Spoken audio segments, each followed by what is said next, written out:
तो हमारे एक मंत्री था, बहुत ही भ्रष्ट था, उसका नाम ही 25% था, पहले ही ले लेता था एडवांस, बहुत बदमाश। तो उस दिन एक दिन उसने मुझे आदेश लिख के भेज दिया कि इस डिप्टी डायरेक्टर को आप सस्पेंड कर, बस 2 लाइन का ऑर्डर। तो मैंने फोन किया मंत्री को, मैंने साहब आपने सस्पेंड करने को कहा है, क्या किया उसने? बोले मुझसे मिलने नहीं आया।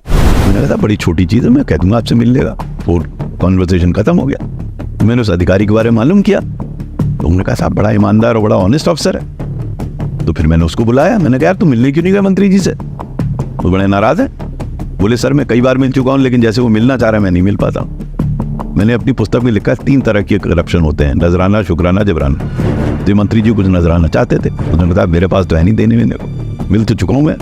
अब देखिए मेरा डिलेमा, मेरे समझ में नहीं आया मैं क्या करूँ, इसको बचाऊँ कैसे अधिकारी, और वहाँ तो लेजिटिमेट ऑर्डर है। तो मैंने नियम कानून देखे, उसमें एक नियम ये था कि अगर मैं मंत्री जी से असहमत हूँ तो फाइल मैं चीफ सेक्रेटरी के थ्रू रूट कर सकती हूँ। तो चीफ सेक्रेटरी बड़े बढ़िया आदमी थे, मैंने उनको फ़ोन मिलाया, बात की, मैंने बताया बैकग्राउंड, बोले अनिल फाइल मुझे भेज दो फिर देखते हैं। मैंने फाइल भेज दी उनको, लिख के लंबा सा नोट, वो बैठ गया फाइल पे। अब मंत्री मुझसे पूछे कि क्या हुआ, मैंने कहा साहब चीफ सेक्रेटरी साहब फाइल गई हुई है। मेरा ख्याल 1-2 बार बात हुई होगी मेरी उनसे, उसके बाद मालूम नहीं क्या हुआ, वो जाके चीफ मिनिस्टर से मिल गए, चीफ मिनिस्टर से मिले तो मेरा ट्रांसफर हो गया।